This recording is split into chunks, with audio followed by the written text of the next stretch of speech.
Hello, my friends. I'm here before you today to offer an end-of-year review for Nintendo, basically just looking at what Nintendo got up to in 2024.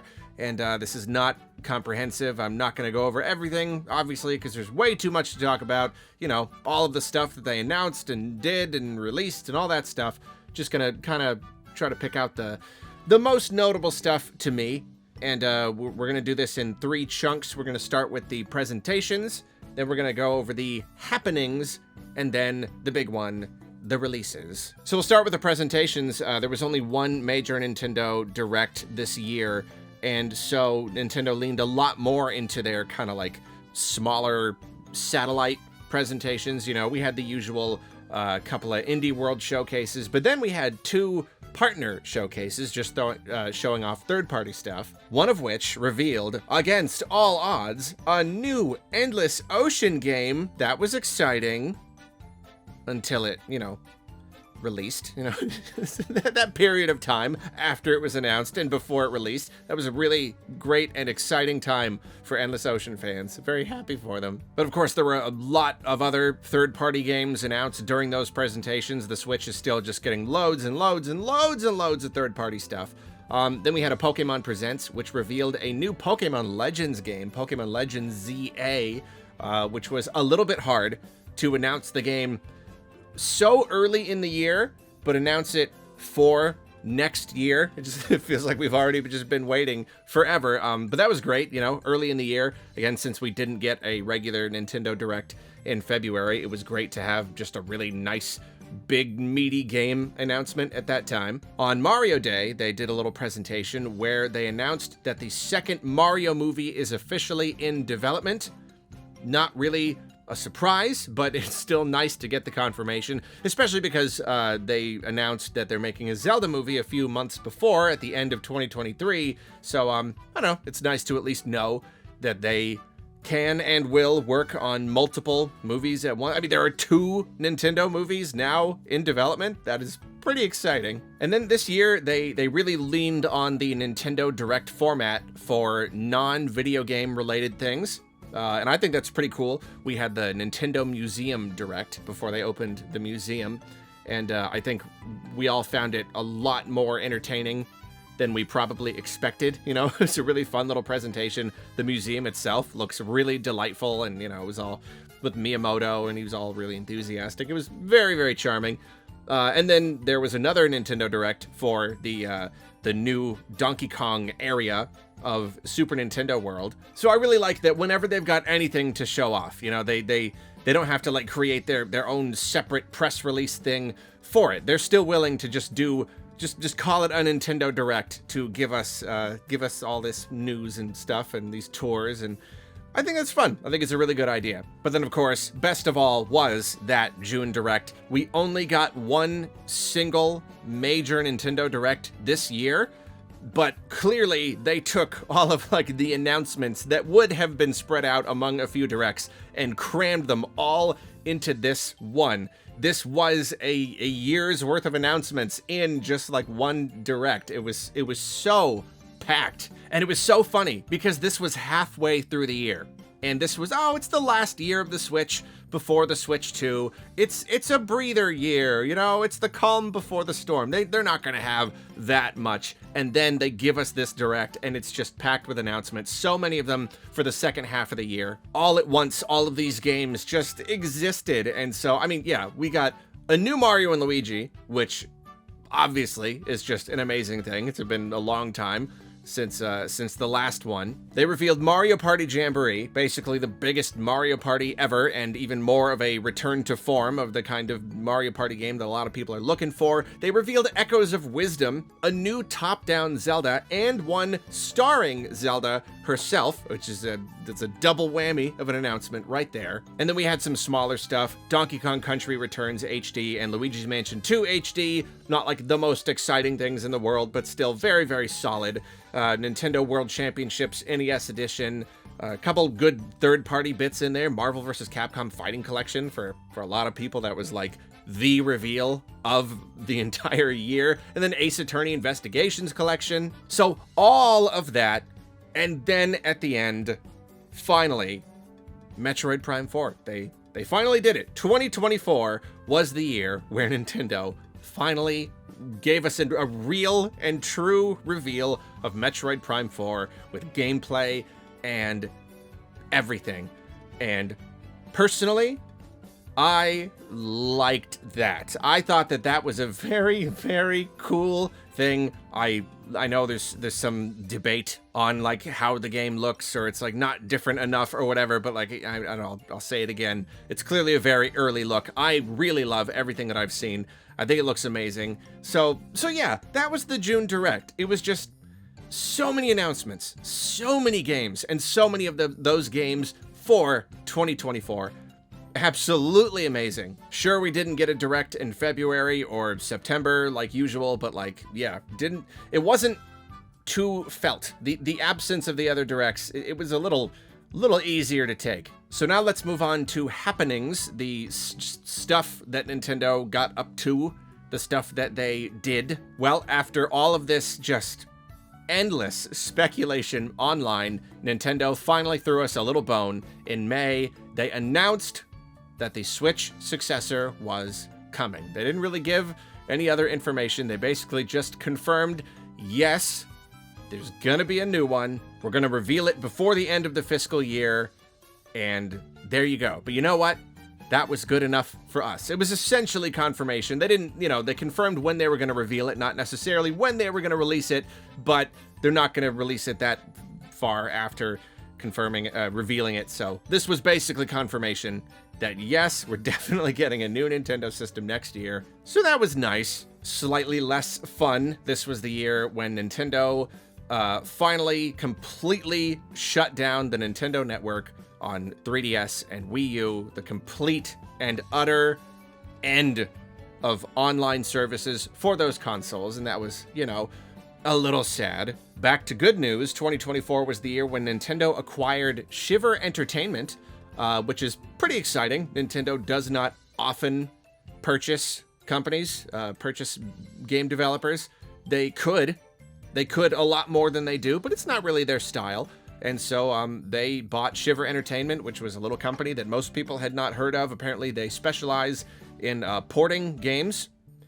So it could be assumed that they might want to use them to port stuff over to the Switch too. It could be theorized, but whatever the case, that is fun, because they so rarely acquire companies. It's kind of exciting when they do, because clearly they've got something cooking. They got there's something up their sleeves. 2024 saw the opening of the Nintendo Museum and the Donkey Kong section of Super Nintendo World, naturally, so that's pretty cool too. There are now just 2 more places in the world to go and receive like physical Nintendo themed entertainment in non-video game form, so that's pretty cool. I hope I can get to at least one of them someday. One very fun thing that happened in 2024 was the whole Emio thing.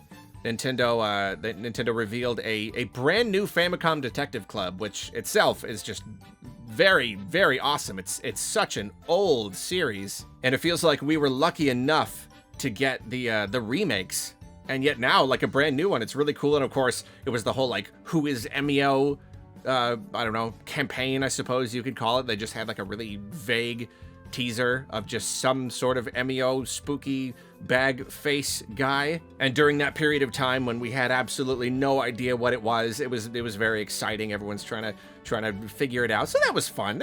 I really hope they do more stuff like that in the future. More just like absolutely weird, mysterious out there. Just kind of like throw something out and see what we all do with it. And then a couple other surprising things. The reveal and release of Alarmo, which is still just this very strange, almost enigmatic kind of thing. It's just like, what compelled them to do this? I really don't know, but it's even more proof of how weird and playful Nintendo can be. I like that. Even if I personally do not really like the idea of Alarmo. I actually bought one. I bought one because I wanted to at least get a video out of it. I just have not taken it out of the box, and I need to make a video so I can write it off on my taxes because it's $100 alarm clock. But yeah, even if it's not really my thing, I just love that there are people at Nintendo who they clearly genuinely love their jobs. There was no like obvious market for this product for Alarmo. This is not following any kind of like industry trends. This is literally just because someone thought it was a fun idea. And so they clearly put a weird amount of like time and effort and R&D money into this alarm clock. So I think that's fun. And then another absolute surprise, Nintendo Music. After all these years, this ongoing struggle to acquire and share Nintendo Music. You know, they're always like fighting with YouTube channels that upload the Nintendo Music. They're always taking them down. They finally just did it. They just gave us a Nintendo Music app, that theoretical thing that we've all just imagined existing for so many years. One day, one random day, they just said okay, and they did it. They gave it to us. And so far, the experience is a little bit mixed. The library's pretty sparse, and they are kind of slowly updating it. I don't know, like, are they planning on updating it with, like, I mean, new games coming out? I'm hoping that at least as new games come out, they kind of reach a point where they start adding those soundtracks, but it doesn't seem like they are doing that yet, and there's so many years to catch up on that it's like, is it ever actually going to feel like a comprehensive, just definitive Nintendo Music library? Is that even possible? Is that something Nintendo even wants? And I know it's kind of a bigger discussion, but if they don't end up doing that, then the app isn't worth nearly as much. But if they do, like, what's that look like? What's your plan? How long is this gonna take? Don't drip feed us an album every month or something. That's not gonna work out. But overall, though, I count that among the happy announcements. I'm glad that it at least happened, and I can just kind of keep my fingers crossed that it works out for the better. Couple more notable things. They closed down Animal Crossing Pocket Camp, but then at the very least replaced it with a regular old, like, paid-for offline version, which is, you know, it's cool. It's sad. It's weird. That's the problem with mobile games and, you know, games as a service or whatever. If it stops making enough money, you kind of just shut it down, and there you go. But at the very least, they tried to preserve it in some way, even though that just makes me kind of upset they're not giving the same treatment to their other games they've shut down. Why is there no offline Dr. Mario game? I do not understand, but whatever. And then, sadly, Sakurai ended his YouTube run. He uploaded the final videos that he had in production. He has no plans to do more in that, like, style. He may use the channel for something else later, but he's pretty much, like, done with the whole Sakurai on making games thing. So that's sad, but not sad. Turns out he's making a new game. So there you go. So there you go. Sakurai, he's not chained down by Smash anymore. Probably at this very moment, knowing how the guy is, he is working on a brand new game. We don't know when we'll see it, but that is so exciting. So now we come to the big one. If you can really judge a gaming company, how well they did in any given year, it 98% comes down to the releases. What games did they publish that we can purchase and play in any given year? What Nintendo games did we get in 2024? Well, you know what? It's a pretty darn good lineup, all things considered. On NSO, we got plenty of great new games, some highlights. Golden Sun 1 and 2, awesome. That was pretty much probably my number one for Game Boy Advance. Yeah, those are really, really good games. We got multiple F-Zero games. That was a really nice surprise. We got Mario Land, we got DK Land, we got Banjo-Tooie, a lot of really nice games. And then as for major releases, we had another Code Recollection. Very, very cool. I've heard very good things about it. I definitely have to pick it up sometime. I played the first game on the DS, and I really, really loved it. So, really awesome they did this collection. They did Mario vs. Donkey Kong remake of the original Game Boy Advance one. That one is slightly disappointing. I know I complain about prices a lot, but like that game in particular, I really did want to play, and I feel like a lot of people would play it if it were priced like more like an eShop game or something, but it was a little bit too expensive, and so it's kind of like, I don't know.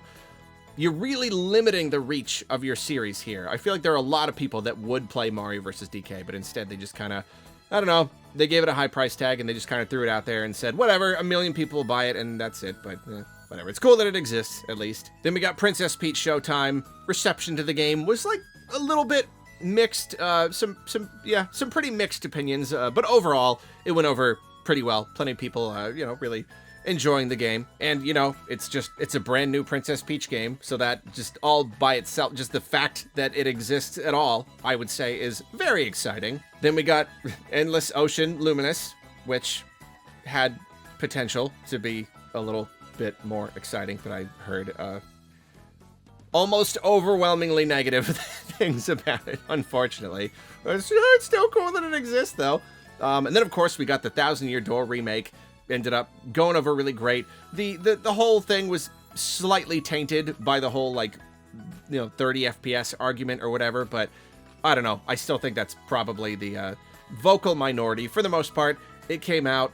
People enjoyed it. It sold okay. It was just cool that we got new Thousand Year Door. And then Luigi's Mansion 2 HD. It's another game where, they probably charged a bit too much for it. It's not like the most exciting thing in the world. And, especially compared to Thousand Year Door, where they remade and retweaked the whole entire thing. In this case, they kind of just up-resed it. And it's not super impressive, but it is another game that's just nice to have on Switch. Nice to have an HD version of. Luigi's Mansion 2 is a very fun game. Then we had Nintendo World Championships NES Edition, which is definitely cool, and I know that there is an audience, but it is funny how little I've seen people talk about it compared to how much Nintendo pushes it. If you watched my PAX coverage, there was a whole thing on how Nintendo they wanted everybody to play every game at the booth, but everybody was just ditching and just escaping before they were forced into playing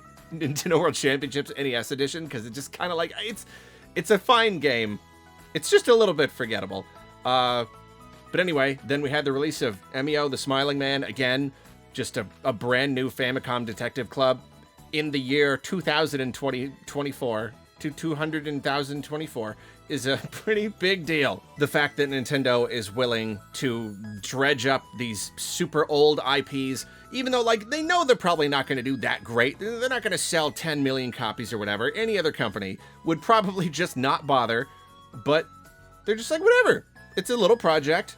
Some people will enjoy it. We've got people who work at the company who really want to do it, so it's worth doing. So more than anything, I love what Emio the Smiling Man represents. Then we had Echoes of Wisdom, and again, just the importance of finally getting a new 2D Zelda, but then also Zelda herself having a game. Very, very strange. I have to wonder if it was just coincidence. It kind of sounds like it was. Coincidence that 2024 just happened to be the year we got a Zelda and a Princess Zelda and a Princess Peach game. It's just, I don't know. It's just weird, and it sounds like they kind of stumbled upon the idea of Zelda starring in Echoes of Wisdom. So it probably, that decision probably happened well after Princess Peach Showtime was in production. So yeah, probably is just a coincidence. But I love that it happened, and Echoes of Wisdom was mostly well received. Everyone seemed to be pretty happy with it, so that's awesome. And then Mario Party Jamboree really is a fantastic Mario Party game. I've heard almost nothing but positive things about it. And then Mario and Luigi Brothership. Come on, it's a brand new Mario and Luigi game. It definitely was hurt a little bit by some mixed reactions, and there were some particularly critical reviews. And even it wasn't even just the reviews. Even among fans, there were a lot of mixed reactions, a lot of problems. So I'm hoping that doesn't affect sales too much. We really don't know what the sales are going to look like quite yet. But I'm still very much willing to count the release of this game among the very, very positive and amazing things that happened in 2024. And so looking at this lineup of games, I have to say, I'm pretty impressed. If this really is a quote-unquote breather year, if this is the calm before the storm, if this is this is all of Nintendo's B teams, while all of the A teams are working on the big, not all of them, obviously, I'm not gonna make a generalization about every single project here. I just mean that for the most part, this is kind of like side stuff. And clearly the big main stuff is going to show up, in the first couple years of the Switch 2's life. These projects, most of these relatively small, a lot of remasters and remakes and whatnot. But yeah, just considering that, if this is a breather year, then Nintendo is very good at breathing. Do you know what I mean? It's just, that's so many notable games to play. That's so many awesome releases. It's still a more or less newsworthy release every, month or two. It was still something to play throughout the entire year. Like, they could have gotten away with releasing a lot less, but, between Mario and Luigi, Echoes of Wisdom, and, Princess Peach Showtime, that's just a pretty good little chunk of good notable games. Nintendo's output has been really, really good this generation, and I know that going into next gen, it's going to be a little bit harder and more expensive, maybe more time consuming to develop games, but I'm feeling pretty hopeful that they'll be able to kind of continue this momentum as far as development goes. So that's it. That's Nintendo in 2024. All things considered, breather year and all that stuff, it was still a good year. There was still just a lot of stuff to look at, a lot of games to play, a lot of weird, random... I mean, it wouldn't be a year without a bunch of weird, random announcements and things from Nintendo. A lot of just kind of baffling stuff. So we got that. We got the weird stuff. We got the games to play. We got the fun presentations. Really good Nintendo Direct. So there you go. It was a good year. If I have to pick my singular Nintendo-related moment of the entire year, I'd say it's kind of a toss-up between the Metroid Prime 4 reveal and that story thing in Echoes of Wisdom that I already made a video about. I think that it's hard to choose between those two, but that's Nintendo moments, I think, is one of those two. That's a good comments thing. I'm going to tell you to do that. What's your one thing? What is the one singular Nintendo-related thing? Get very specific, even down to the moment. What was your best Nintendo thing this year? That's fun. I want to read those comments. Do that. Please, if you don't mind. Sorry, I'm trying not to be pushy. I'll see you next year. I love you.